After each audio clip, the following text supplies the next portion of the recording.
It is Friday, February 7th. Let's talk PlayStation. Another pretty healthy news week. We have a lot to go over, so let's start with our PlayStation Plus reminder. The February titles are BioShock Collection, Sims 4, Firewall 0 Hour. Plenty of time to grab these games or add them to your library.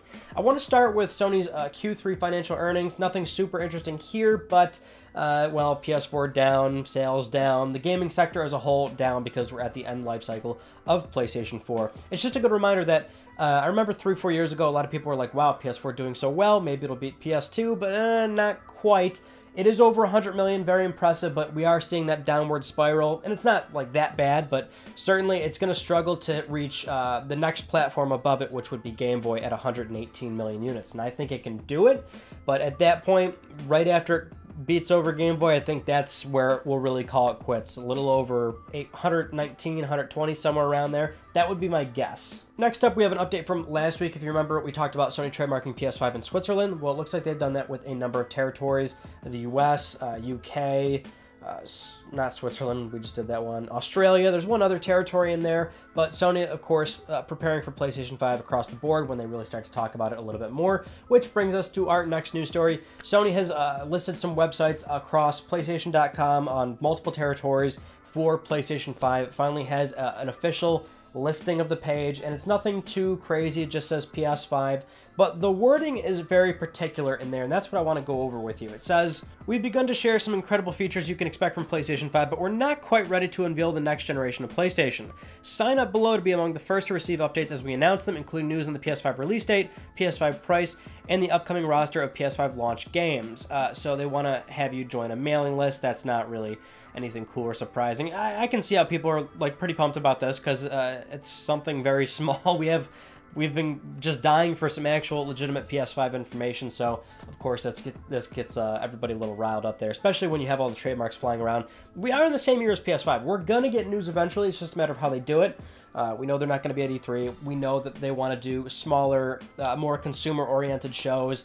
But even then, a place like E3, where it was in this weird fine line between a trade show and now a consumer show, some of these bigger trade events and consumer events, like Gamescom, for example, has hundreds of thousands of people go through it, right?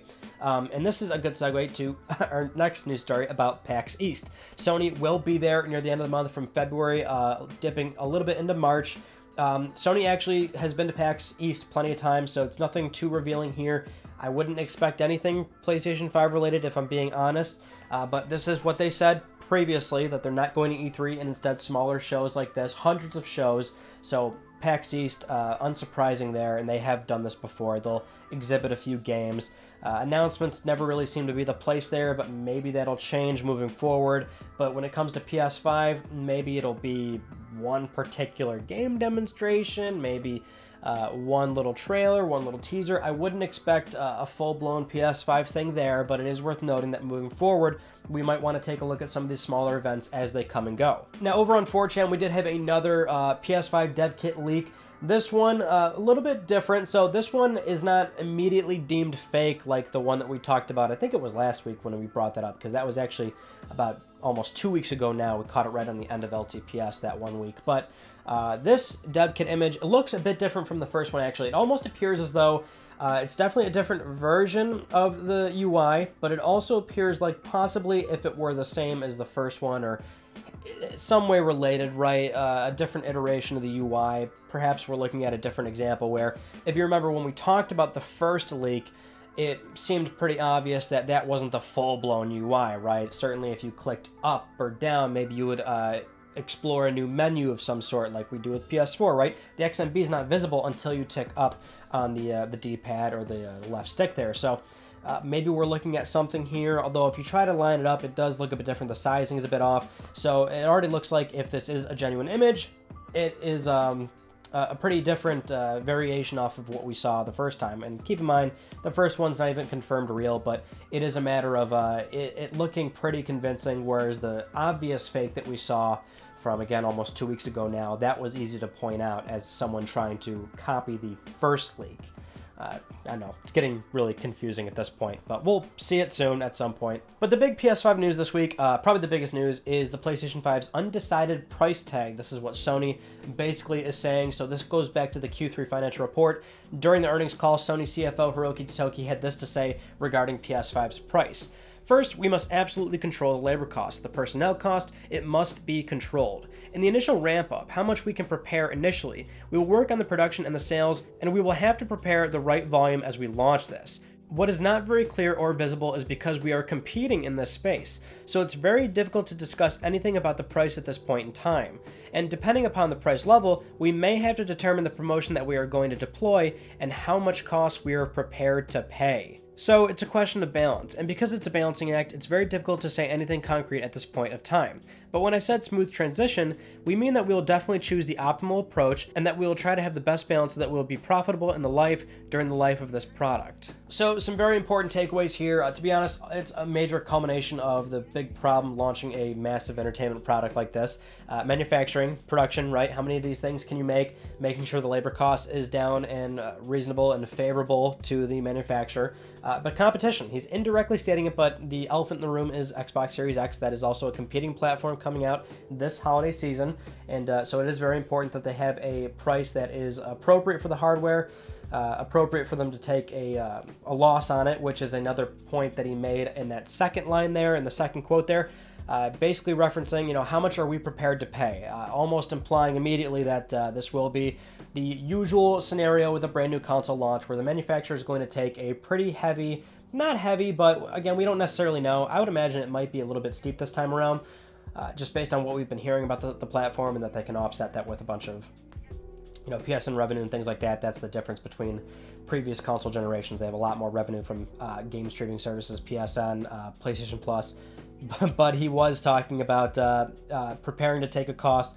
running promotions. Maybe that is in terms of an upgrade program if they decide to do something like that. And that last one there, balancing act, that's just including everything all together, right? The manufacturing, if there's enough units, the labor costs, the competition, taking a loss on the hardware initially, you know, trying to find a very smooth, sweet point that the company will be comfortable with and what they think will work for them in the long term, because the starting off point is very important. They want to have a pretty good lead right off the bat, and assuming that they were able to find that sweet spot, that might actually happen. But the thing about this is the company already has a good idea of where they want to launch this thing, price-wise, right? That would be, I think, probably foolish to think otherwise, that they have no idea what the price is. They certainly have a target price that they might feel comfortable with right now, but they want to see how things play out. A lot of people have actually asked me about the coronavirus. That has actually had major implications in China, actually. Some people might not even be really paying attention to this, but that virus has spread so much. It's gone internationally. It is to the point where a lot of those factories are shut down. A lot of businesses are shut down. It's actually hurting the bottom line to a lot of companies because it's a big deal. The thing about that is we can't really talk much about that just yet, because the manufacturing of these systems aren't actually going to take place until a few months from now. Well, much further from now, to be honest. There is going to be a lead time, but not right now. Moving on to another pretty big news story. A lot of people talking about this one, and we are certainly going to have a conversation here about it. Head of Xbox, Phil Spencer, was talking to Protocol about Microsoft's current competition moving forward with Xbox Series X, and he had this quote to share.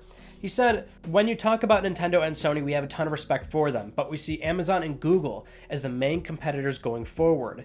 That's not to disrespect Nintendo and Sony, but the traditional gaming companies are somewhat out of position. I guess they could try to recreate Azure, but we've invested tens of billions of dollars in cloud over the years."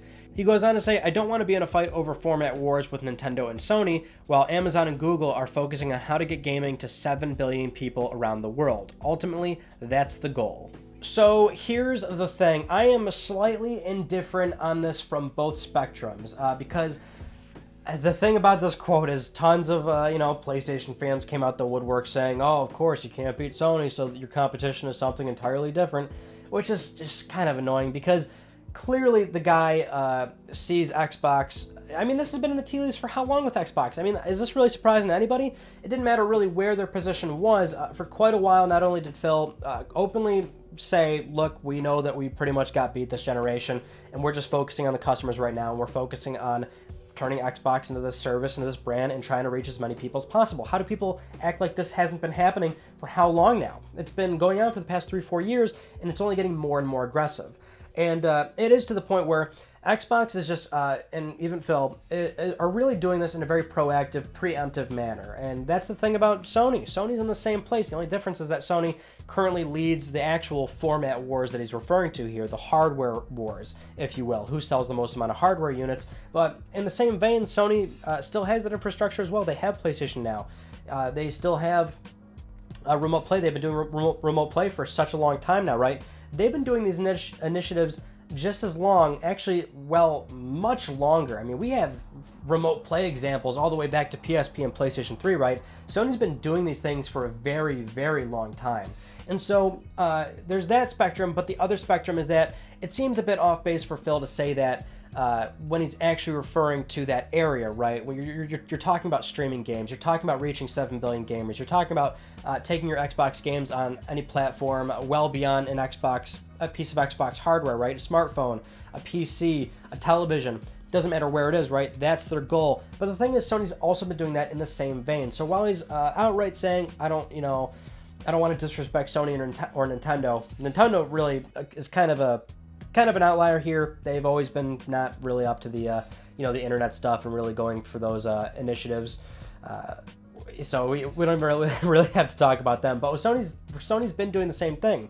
And to that effect, Sony has struck a deal with Microsoft recently in regards to actually purchasing Azure tech from them or using their servers or however that deal actually wants to take place. I mean, Sony's getting involved as well. It's just a matter of they're buying technology and they're not making it their own, which is fine. I mean, they did purchase Gaikai for $380 million, and it hasn't done them a whole lot of good just yet because, admittedly, it's just so weird that we often talk about the streaming wars, and yet PlayStation Now has been here since 2014, but the big conversation seems to be always around what Amazon's doing, what Google's doing, and even what Microsoft's trying to do. Slowly, right?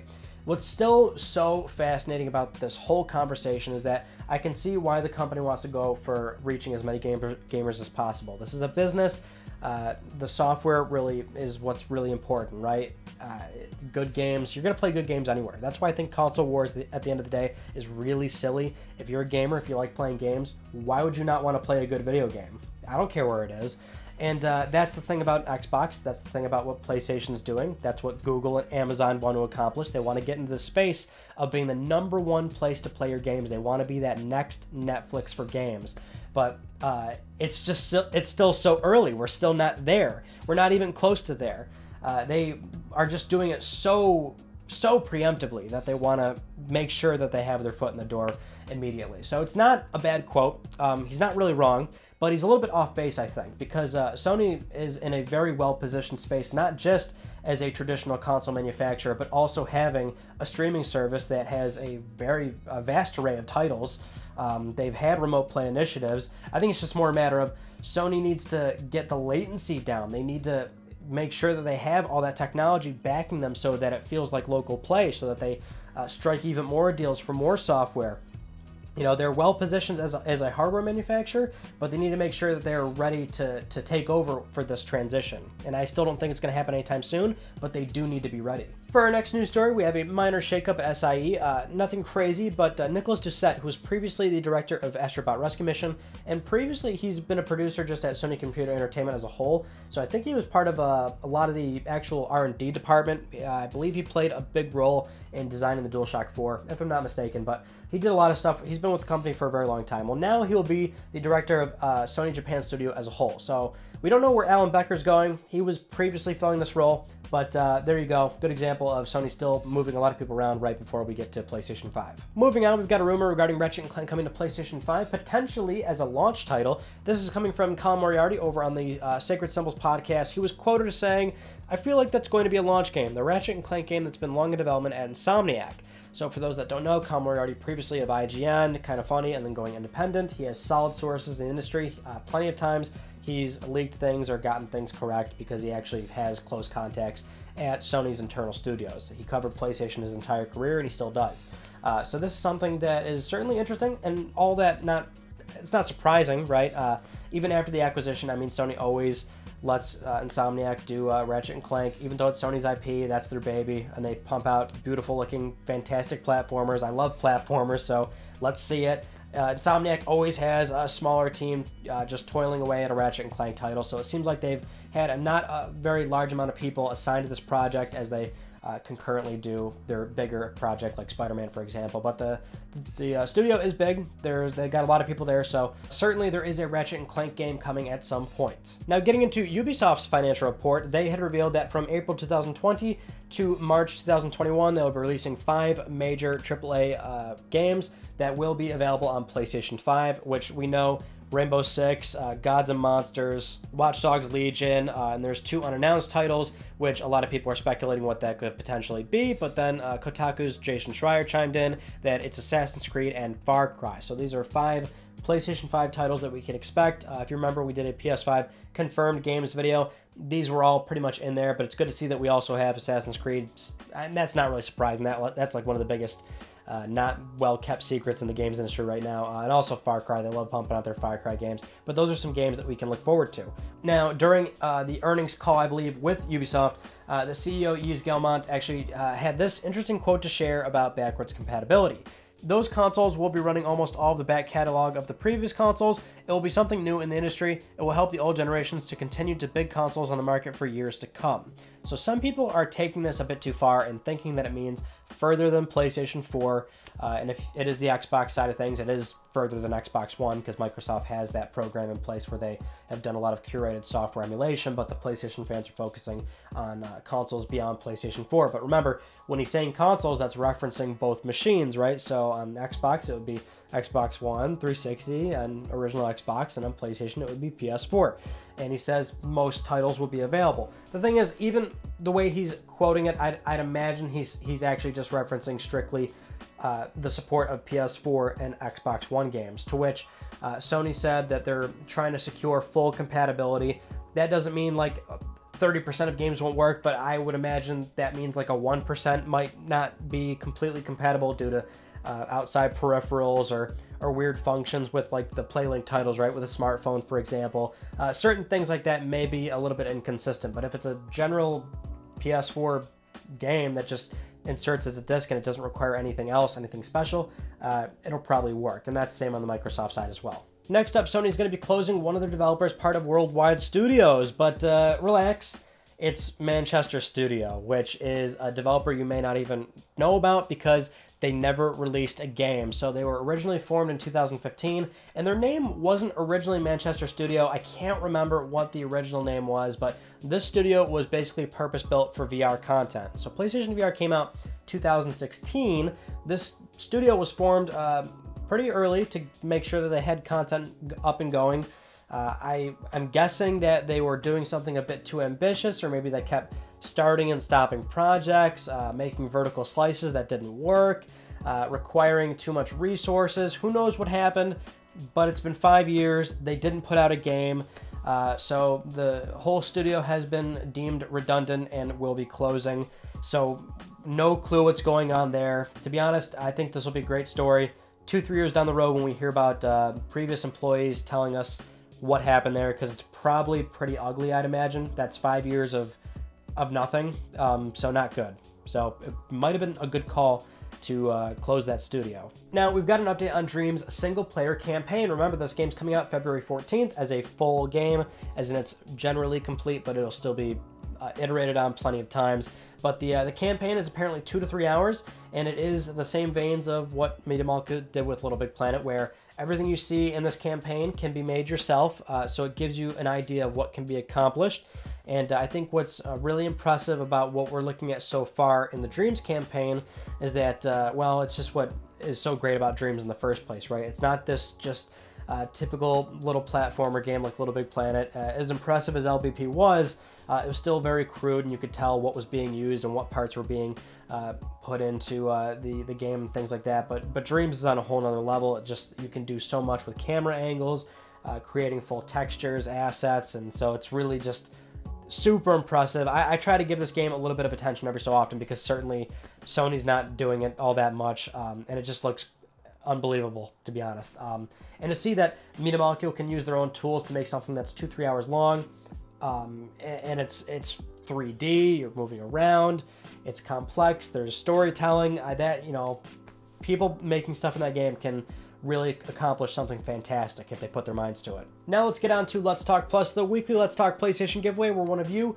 can win a $10 PSN code. I'd like to congratulate this viewer right here. I'll be contacting you very soon via email or Twitter. If you would like to win a $10 PSN code, it's very simple. You can follow that link down below, and supporting this channel a number of ways can gain you an entry, and I'll announce the winner next week. We do this all the time on Let's Talk PlayStation. I am trying to pay for your games. Those are all the news stories that I want to talk about you all. On Tuesday, the unboxings are back, and a really, really good one. I got super lucky. We finally found a PlayStation 4 lot that I unboxed, and it really happened. The games are already on my shelf, but man, I don't think I'm going to be able to top that one ever again. And we got a few more unboxings coming back as well, but this coming Tuesday, you're going to want to stay tuned for that. We're doing a lot of rumors and speculation about PS5, but what was it like with PlayStation 4? That's what we're going to be taking a look at in Tuesday's upcoming video, so you're definitely going to want to check that out. But that's it. That concludes this week's episode of Let's Talk PlayStation. I'm Ryan Panecki. Thank you all so much for talking with me, and I will see you all next Friday.